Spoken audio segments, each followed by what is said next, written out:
ஏழேல கிராமத்து குடிசையிலே கொஞ்ச காலம் தங்கி பாருளே கூரையின் ஓட்டை வீரி செல்வழி நட்சத்திரம் எண்டி பாருளே கூவும் செல்போனின் நச்சரிப்பை அணைத்து கொஞ்சம் செல்வண்ணின் உச்சரிப்பை கேட்போ வெறும் காலில் செருப்பின்று நடந்து மண்ணோடு பேசிக்கொண்டு போவோம் மழலைகள் ஆவோ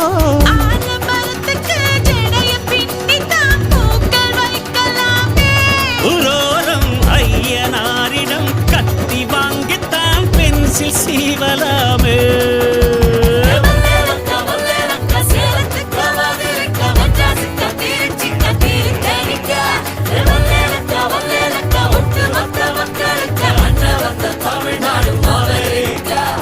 காவிரி யாரும் கை குத்தல் அரிசியும் மறந்து போ